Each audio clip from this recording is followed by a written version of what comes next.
نعم، كما شاهدت في العنوان، الكتاب حقا يقتل كل من يفتحه. كتاب اسمه ظلال من جدران الموت، أخطر كتاب في العالم على الإطلاق، وتكمن خطورته في أنه يسبب الموت بشكل مباشر لكل من قرأه أو فتحه. لكن كيف ولماذا ومن كتب هذا الكتاب أصلا؟ هذا ما سنشاهده اليوم في هذا الفيديو. فقبل ما نبدأ لا تنسوا لايك للفيديو، أيضا لا تنسوا تشترك في القناة كدعم وتشجيع. ويلا بينا نبدأ.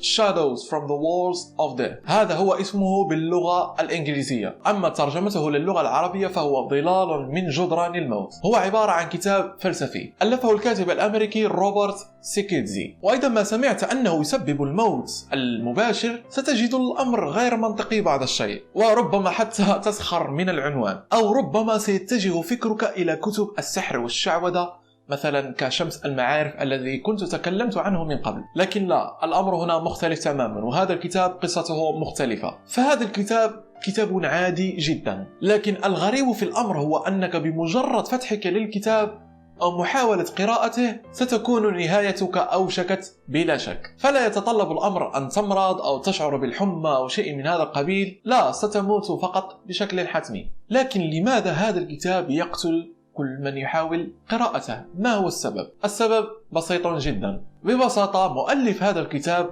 وضع نسبة من سم يعرف بسم الزرنيخ على صفحات الكتاب وعلى الغلاف أيضا، وصفحات هذا الكتاب تصل إلى 86 صفحة، أي أن جميع 86 صفحة فيها سم، فكل من مس ولو صفحة سيموت. وبعد أن اكتشف الباحثون سر هذا الكتاب ولماذا يجعل الناس يموتون بعد قراءته، قالوا بأنه الآن من الممكن أن يقرأ الواحد هذا الكتاب، لكن بعد وضع قفازات وقناع على الوجه لكي لا يتسرب السم إلى جسدك. وأيضا يجب أن أقول لكم بأنه في العالم أجمع لا يوجد من هذا الكتاب سوى نسختين، وواحدة من هذه النسخ موجودة في ولاية ميشيغان الأمريكية، وبالضبط في جامعة ميشيغان، ويمنع الاقتراب منه أو لمسه حتى إلا بعد اتباع خطوات السلامة لحماية القارئ من الموت. ويعد هذا الكتاب الأكثر رعبا أو الكتاب القاتل كما يسمى، حتى أن وراءه قصة أشبه بقصص هوليوود. فقد كان الكاتب قد أصدر 100 نسخة من هذا الكتاب، ولكن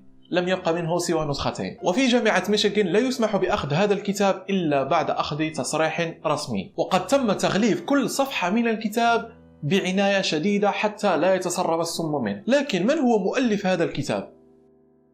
هذا المؤلف هو أستاذ في علم الكيمياء، ولد سنة 1823 وتوفي سنة 1902، وهو حاصل على شهادتين في الكيمياء والطب، وقد شغل منصب طبيب لمدة 11 سنة. أيضا عمل جراحا خلال الحرب الأهلية الأمريكية، وعندما بلغ 40 سنة عمل كأستاذ للكيمياء في كلية الزراعة بولاية ميشيغان الأمريكية، وقد كانت له عدة إنجازات. لكن هناك شيء آخر غريب عن هذا الكتاب، فبعد صفحة المقدمة والعنوان في جميع الصفحات الأخرى لا توجد ولا كلمة، أي أن جميع الصفحات فارغة، وهي بالمناسبة ليست سوى ورق الحائط، أي أن الصفحات هي ورق الحائط. قام كيدزي بجمع ورق الحائط المنتشرة في ذلك الوقت، لكن الخطير في هذا الأمر أن كل الصفحات مطلية بسم الزرنيخ، وهي مادة شديدة السمية ومميتة، وكان يعتبر هذا السم هو الأفضل للقتل، وعليه سمي بسم المشاهير، حيث أن أشهر شخص قتل بهذا السم هو نابليون بونابرت. لكن السؤال الذي يدور في خاطرك الآن،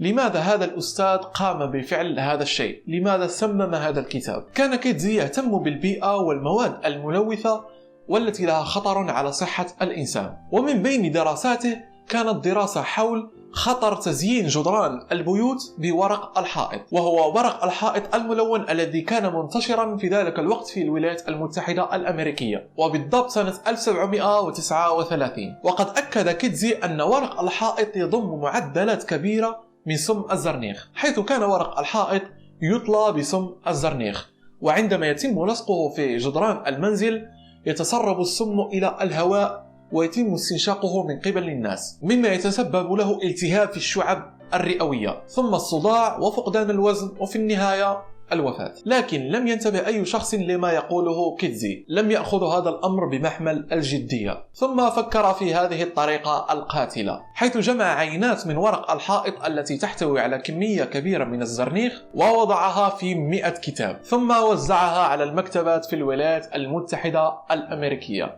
حقا هذا جنون. لكن في النهاية أريد أن أقول لكم شيئا، هذا الكتاب يسمم الجسد فقط، لكن انتبهوا، هناك كتب أخرى تسمم العقل.